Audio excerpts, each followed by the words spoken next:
कहानी की शुरुआत में हम वुजू नाम के एक बहुत बड़े किंगडम को देखते हैं, जहां के राजा के पास दूसरे राज्य के कई सारे लोग उन्हें गिफ्ट देने आए थे।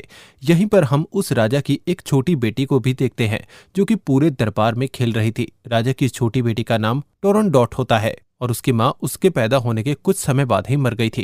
खेलते खेलते टोरनडॉट का पैर अचानक जमीन पर पड़े एक कारपेट में फंस जाता है और वह गिर जाती है, जिसकी वजह से उसे चोट लगने पर वह रोने लग जाती है।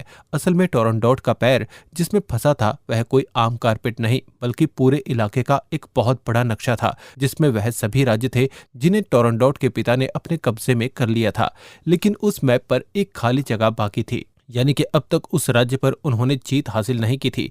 राजा अपने एक मंत्री से पूछता है कि यह राज्य अभी खाली क्यों है और हमने इस पर कब्जा क्यों नहीं किया। तब इसका मंत्री कहता है कि इस राज्य का नाम मालविया है, जिसकी आबादी बहुत कम है और इसके हमारे साथ कोई दोस्ती के संबंध नहीं है।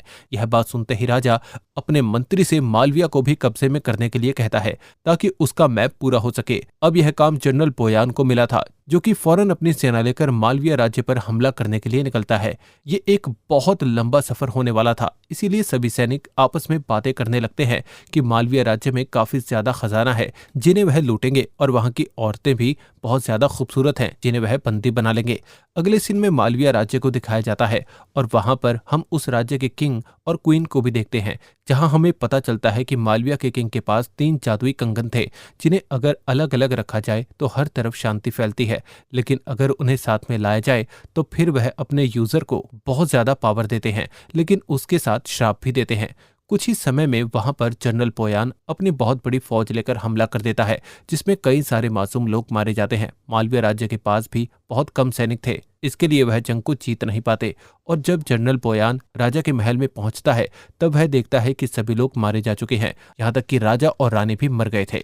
जनरल बोयान उस किंगडम का सारा खजाना लूट लेता है और यहाँ पर उसे वह 3 कंगन भी मिल जाते हैं, जिसे वह उस खजाने के साथ मिलाकर अपने साथ ले जाता है। जब वह लोग वापस वुजू किंगडम पहुंचते हैं, तब हम देखते हैं कि राजा ने अपने पैलेस में बहुत बड़ी दावत रखी है, क्योंकि आज टोरनडॉट का बर्थडे था, इसीलिए पूरे महल को काफी खूबसूरती से सजाया गया था।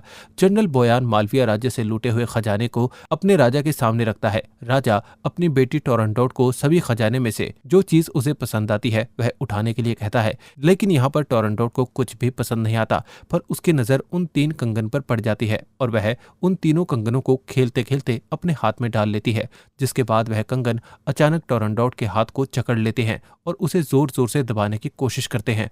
टोरनडॉट को बहुत ज्यादा दर्द हो रहा था, इसीलिए वह उन कंगन को निकालने की कोशिश कर रही थी, लेकिन वह कंगन पूरी तरह से उसके हाथ में धंस चुके थे। यह देखकर टोरनडॉट के पिता उसके पास आते हैं और उसकी मदद करने की कोशिश करते हैं, लेकिन टोरनडॉट को सब कुछ ब्लैक एंड व्हाइट नजर आ रहा था और उसे सारी चीजें मॉन्स्टर नजर आ रही थी, इसीलिए वह डर के बेहोश हो जाती है।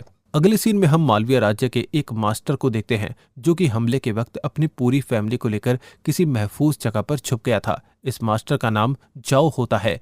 यहाँ पर हमें जाओ की एक छोटी बेटी भी दिखाई जाती है। दूसरी तरफ वुजू राज्य के राजा अपने महल में एक जादूगर को बुलाते हैं और उस कंगन के बारे में पूछते हैं। तब वह जादूगर राजा को बताता है कि इन कंगन को अगर अलग अलग रखा जाए तो कुछ नहीं होगा, लेकिन अगर कोई इसे एक साथ पहन ले तो उस इंसान को पावर्स मिल जाएंगे, लेकिन साथ ही साथ उसे श्राप भी मिलेगा। राजा उस तांत्रिक से इन कंगन को अपनी बेटी के हाथ से निकलवाने का तरीका पूछते हैं। तब वह जादूगर राजा को बताता है कि जब टोरनडॉट 18 साल से ऊपर की हो जाएगी और जब उसकी शादी हो जाएगी, तब यह कंगन उसका हस्बैंड ही उतार सकता है, क्योंकि हर एक कंगन में एक पहेली छुपी होती है और अगर उन पहेलियों को सुलझाया जाए तो ही कंगन उतरेंगे, और अगर पहेली का जवाब गलत दिया तो टोरनडॉट के हस्बैंड की मौत हो जाएगी। जादूगर राजा को यह भी बताता है कि अगर टोरनडॉट के शादी के बाद जल्द से जल्द यह कंगन उसके हाथ से नहीं उतारे गए तो फिर उसकी भी मौत हो जाएगी। रात के समय पूरे राज्य में पटाखे फोड़े जा रहे थे और हर तरफ रोशनी ही रोशनी थी, क्योंकि राजकुमारी टोरनडॉट का जन्मदिन जो था। लेकिन बेचारी टोरनडॉट को यह श्राप के चलते सिर्फ ब्लैक एंड व्हाइट दिखाई दे रहा था और उसे कोई भी कलर नजर नहीं आ रहा था। दूसरी तरफ हम देखते हैं कि जाओ की बेटी मालविया राज्य के राजकुमार के साथ बैठी हुई होती है और आतिशबाजी देख रही होती है। असल में जाओ ने उस हमले के वक्त राजकुमार को भी अपने साथ एक सुरक्षित जगह पर छुपा दिया था, जिसकी वजह से उसकी जान बच गई। यहाँ पर हमें पता चलता है कि जाओ की बेटी का नाम लुयान है और उसने राजकुमार का नाम नील रख दिया होता है। कुछ सालों बाद हम देखते हैं कि नील काफी बड़ा हो चुका था और उसे पटाखे बनाने का बहुत शौक था। इसीलिए वह अपने सीक्रेट प्लेस में बैठकर पटाखे बनाने की कोशिश कर रहा था। लेकिन तभी वहां पर लुयान आ जाती है और वह नील के ऊपर हंसती है और कहती है कि मैं तुम्हें बताती हूँ कि असली पटाखे कैसे बनाए जाते हैं। ऐसा कहकर वो नील को अपने साथ महल के एक खुफिया कोने में ले जाती है, जहां पर बहुत ही कलरफुल पटाखे बनाए जा रहे थे। लेकिन तभी कुछ सैनिक उन्हें देख लेते हैं और उनके पीछे बढ़ जाते हैं। इसीलिए ना चाहते हुए भी लुयान और नील को वहां से भागना पड़ता है। वहीं दूसरी तरफ टोरंटोट को देखते हैं, जो कि अब काफी ज्यादा बड़ी हो चुकी थी और उसके अंदर कुछ जादुई शक्तियां भी आ चुकी थी। लेकिन वह लोगों से दूर रहना ही पसंद करती थी और हमेशा खुद को अपने कमरे में बंद करके रखती थी। तभी वहां पर जनरल बोयान आ जाता है और टोरंटोट को तलवारबाजी की ट्रेनिंग के लिए कहता है। टोरंटोट को जनरल बोयान बिल्कुल भी पसंद नहीं आता, इसीलिए वह उसके साथ ट्रेनिंग करने से मना करती है। लेकिन जनरल बोयान उसे कहता है कि यह आपके पिताजी का ही हुक्म है, जिसके बाद ना चाहते हुए भी टोरंटोट जनरल बोयान से ट्रेनिंग लेने लगती है। लेकिन यहाँ पर हम देखते हैं कि टोरंटोट काफी ज्यादा फुर्तीली हो चुकी थी और वह अपनी शक्तियों की मदद से जनरल बोयान को काफी अच्छी टक्कर दे रही थी। दोनों लड़ते लड़ते जंगल में आ जाते हैं, जहां पर नील और लुयान पहले से ही मौजूद थे। लेकिन नील को ऐसे लगता है कि बोयान टोरंटोट पर हमला करने की कोशिश कर रहा है, इसीलिए वह जनरल बोयान से लड़ने लग जाता है। यहाँ पर हम देखते हैं कि नील भी बहुत अच्छा तलवारबाज था और वह एक्सपीरियंस ना होने के बावजूद भी जनरल बोयान को काफी अच्छी टक्कर दे रहा था। लेकिन इस बात की वजह से जनरल बोयान को काफी गुस्सा आ जाता है और वह अपनी तलवार से नील को मारने की कोशिश करता है। पर तभी टोरंटोट अपना हाथ बीच में कर देती है, जिसकी वजह से उस तलवार के टुकड़े टुकड़े हो जाते हैं। अब जनरल बोयान काफी ज्यादा शर्मिंदा हो जाता है, क्योंकि उसे नील जैसे एक कम उम्र के लड़के ने हरा दिया था। इसके बाद टोरंटोट नील से कहती है कि मुझे तुम्हारी तलवारबाजी का अंदाज काफी पसंद आया, क्या तुम मुझे तलवारबाजी सिखाओगे? इसके जवाब में नील हाँ कह देता है और अगले ही दिन टोरंटोट के महल में चला जाता है, जहां पर वह दोनों तलवारबाजी की काफी अच्छी प्रैक्टिस कर रहे होते हैं। दूसरी तरफ हम जनरल बोयान को देखते हैं, जो कि उसी जादूगर के साथ मिलकर खुद को अमर बनाए रखने की कोशिश कर रहा था। लेकिन वह जादूगर ऐसा करने में नाकामयाब होता है और उसका जादू जनरल बोयान पर बिल्कुल भी काम नहीं करता। एक रात फुल मून के दिन नील टोरंटोट से मिलने के लिए उसके घर पर आ जाता है, जहां पर वह देखता है कि टोरंटोट अपने कमरे में बंधी हुई थी। असल में टोरंटोट ने खुद को ही बांध कर रखा था, क्योंकि फुल मून के दिन उसकी शक्तियां और भी ज्यादा बढ़ जाती हैं, जिसे वह काबू नहीं कर पाती।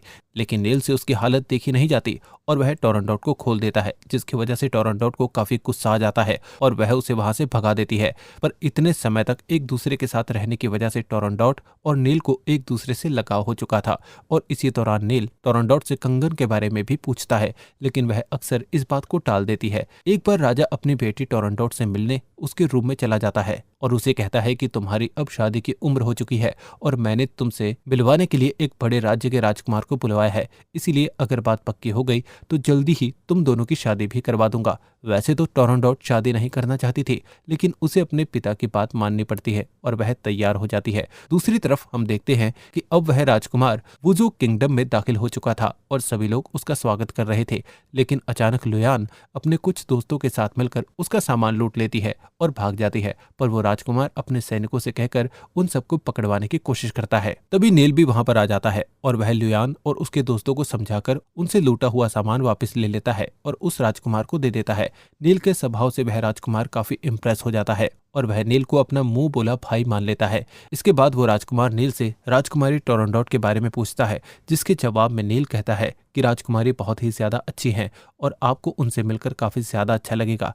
लेकिन नील अपने फीलिंग्स को मन में ही दबाए रखता है, क्योंकि वह नहीं चाहता था कि टोरंटोट की शादी उस राजकुमार से हो, क्योंकि वह खुद ही टोरंटोट से बहुत प्यार करता था। जब राजकुमार महल पहुंचता है तब सबसे पहले टोरंटोट से मिलता है और यहाँ पर कुछ देर बातें करने के बाद वह अचानक टोरंटोट पर हमला कर देता है। लेकिन वह अपनी स्पीड की मदद से उस राजकुमार के हमले से बच जाती है और उसे कैद करके सैनिकों के हवाले करती है। असल में उस राजकुमार ने ऐसा इसीलिए किया था क्योंकि कुछ सालों पहले टोरंटोट के पिता ने उनके राज्य पर हमला किया था, जिसमें उस राजकुमार का भाई मारा गया था और बदला लेने के लिए ही वो वहां पर आया था। टोरंटोट के पिता उस राजकुमार से कहते हैं कि अगर तुम 3 पहेलियों का सवाल दोगे तो तुम्हें यहाँ से जिंदा जाने दिया जाएगा। लेकिन वह राजकुमार किसी भी सवाल का जवाब देने से मना करता है। तभी नील वहां पर आ जाता है और राजा से कहता है कि राजकुमार मुझे अपना मुंह बोला भाई मानते हैं, इसीलिए मैं उसकी जगह आपकी 3 पहेलियों का जवाब दूंगा। हालांकि लुयान और उसके सभी दोस्त नील को रोकने की कोशिश करते हैं, लेकिन नील उनकी बातें नहीं मानता। अब नील को उन 3 पहेलियों का जवाब देना था, लेकिन अगर वह जवाब नहीं दे पाया तो उसे मौत की सजा सुना दी जाएगी। पर टोरनडॉट यह बिल्कुल नहीं चाहती थी, इसीलिए वह नील को कहती है कि तुम प्लीज इतना बड़ा रिस्क मत लो। पर नील राजकुमार की मदद करना चाहता था, इसीलिए वह तीनों पहेलियों का जवाब देना चाहता था। अब टोरनडॉट अपने कंगन पर हाथ रखकर नील से सबसे पहला सवाल पूछती है, ऐसा क्या है जो हर सुबह पैदा होता है और हर रात को मर जाता है? यह सवाल सुनते ही नील अपने फ्लैशबैक में चला जाता है, जब जनरल पोयान ने उसके किंगडम पर हमला किया था और उसके मॉम डैड को मारा था। उसे याद आता है कि बचपन में उसकी मॉम उसे कहती थी कि इंसान को उम्मीद कभी नहीं छोड़नी चाहिए, क्योंकि हर एक नई सुबह के साथ नई उम्मीद पैदा होती है। पर अब जवाब देने का टाइम खत्म हो चुका था, इसीलिए नील को मौत की सजा सुनाई जाती है और उसे जेल में लाया जाता है। तभी मास्टर चाओ वहां पर आते हैं और नील को बचाने की कोशिश करते हैं, लेकिन इसका कोई फायदा नहीं होता क्योंकि सैनिक बिल्कुल नहीं रुकते। तभी नील उस पहेली का जवाब दे देता है, जिसके तुरंत बाद टोरनडॉट के हाथ से वह कंगन टूट जाती है, यानी कि उस पहेली का जवाब सही था। यह देखकर राजा बहुत खुश हो जाता है और जनरल बोयान से कहता है कि चाहे जो भी हो जाए, अगर यह लड़का अगले 2 पहेलियों के जवाब सही से दे पाया तो मैं अपनी बेटी की शादी इससे करवाऊंगा। इसी खुशी में पूरे राज्य में पटाखे फोड़े जाते हैं और हर तरफ जश्न का माहौल होता है। लेकिन जनरल बोयान उस टूटे हुए कंगन का एक टुकड़ा उठा लेता है ताकि वह उस कंगन की जादुई शक्ति के बारे में पता लगा सके। अगले दिन फिर से नील को दूसरी पहेली का जवाब देना था, इसीलिए उसे सबके सामने पेश किया जाता है और उससे दूसरी पहेली का सवाल पूछा जाता है, ऐसी कौन सी चीज है जो औरतों की खूबसूरती बढ़ाती है और मर्दों के लिए नुकसानदायक होती है, पर जिसके बर्फ में तब्दील होने से मर्द और औरत दोनों की मौत हो जाती है। तभी नील को वापस फ्लैशबैक दिखने लगता है और वह उस समय को देखता है जब उसके पिता ने दुश्मन के फौज से लड़ने के लिए उस कंगन का इस्तेमाल किया था, जिसके बाद वह पूरी तरह से हिप्नोटाइज हो गए और उन्हें हर तरफ शैतान नजर आने लगे और इसी के चलते उन्होंने अपनी बीवी को भी मार दिया, जिसकी वजह से उसकी बीवी का खून उसके हाथ पर लग गया था और उसकी स्किन खराब होने लग गई। अब नील वापस प्रेजेंट में आ जाता है और तुरंत सबके सामने कहता है कि इसका जवाब है खून। पहेली का दूसरा जवाब भी बिल्कुल सही निकलता है, जिसके बाद टोरनडॉट का दूसरा कंगन भी टूट जाता है और वह इस बात का सिग्नल देने के लिए आतिशबाजी करवाने को कहती है। लेकिन तभी वहां पर जनरल पोयान के गुंडे आकर आतिशबाजी होने से रोक देते हैं ताकि बाहर किसी को पता ना चल सके कि नील ने दूसरी पहेली का जवाब सही दिया है और उसे मौत की सजा सुना सके। यहाँ पर हम बहुत बड़ी लड़ाई को देखते हैं और इस लड़ाई में लुयान दुश्मन सेनाओं को बड़े ही शानदार तरीके से मार रही थी, पर तभी जनरल बोयान उसे पकड़ लेता है और उसे अपनी तलवार से मारने की कोशिश करता है। लेकिन नील जनरल बोयान को रोकते हुए कहता है कि तुम चाहो तो मुझे मार दो, लेकिन लुयान को छोड़ दो। जनरल बोयान अपनी तलवार नील की तरफ फेंकता है, तभी टोरनडॉट वहां पर आ जाती है और अपनी शक्तियों की मदद से उस तलवार के टुकड़े टुकड़े कर देती है। अगले सीन में हम देखते हैं कि नील मास्टर चाओ से कह रहा है कि मुझे ऐसा लग रहा है आप मुझसे कुछ छुपा रहे हैं और मेरा असली नाम यह नहीं है बल्कि कुछ और है। हालांकि मास्टर उसे सच नहीं बताते और उसकी बातों को टाल देते हैं। इसीलिए नील अपनी सच्चाई का पता लगाने के लिए अगले दिन वुजू किंगडम छोड़ देता है और उसके साथ लुयान भी होती है। पर तभी जनरल बोयान के सैनिक आकर उन पर हमला कर देते हैं और उसे मारने की कोशिश करते हैं, लेकिन वहां पर टोरनडॉट भी आ जाती है और नील को बचा लेती है। टोरनडॉट नील से कहती है कि तुम मुझे इस तरह छोड़कर नहीं भाग सकते और तुम्हें मेरी आखिरी पहेली का जवाब भी तो देना होगा। लेकिन नील टोरनडॉट से कहता है कि मुझे तुम्हारी कोई पहेली का जवाब नहीं देना और मुझे अपने बारे में सारा सच ढूंढने के लिए जाना है। इसके बाद नील और टोरनडॉट के बीच लड़ाई शुरू हो जाती है, लेकिन नील खुद ही टोरनडॉट की तलवार अपने सीने में घुसा लेता है। पर जमीन पर गिरने से पहले वो एक ऐसा शब्द कहता है जो तीसरी पहेली का जवाब था, जिसके बाद टोरनडॉट का तीसरा कंगन भी टूट जाता है और उसकी वजह से अब वह श्राप से पूरी तरह से आजाद हो चुकी थी। अगले सीन में हम देखते हैं कि नील की आंखें जब खुलती हैं तब वह खुद को महल के कमरे में पाता है और वह बिल्कुल सुरक्षित था। तभी वहां पर टोरनडॉट आ जाती है और नील से शुक्रिया कहती है क्योंकि उसने उसकी मदद की थी इस श्राप से बाहर निकलने के लिए। लेकिन नील टोरनडॉट से कहता है कि मैंने तुम्हारी मदद तो की है, तुम भी अब मेरी मदद करो और मुझे यह पता लगाने में मदद करो कि आखिरकार मैं कौन हूँ और मेरी असली पहचान क्या है। टोरनडॉट नील से वादा करती है कि मैं तुम्हारी मदद जरूर करूंगी, पर टोरनडॉट नील से यह भी कहती है कि तुमने मेरी मदद की है, इसीलिए मेरे पिताजी ने मेरी शादी तुमसे करवाने का फैसला किया है। दूसरी तरफ हम देखते हैं कि जनरल बोयान उन तीनों कंगनों के टुकड़ों को एक साथ लेकर उस जादूगर के पास पहुंच जाता है और उन कंगनों पत्थरों के टुकड़ों की वजह से अब वो बहुत शक्तिशाली हो जाता है, जिसके बाद वह उस जादूगर को भी मार देता है। अब बोयान काफी ताकतवर हो चुका था, इसीलिए वह फिर से महल में आ जाता है और आते ही वह नील को मारने लगता है।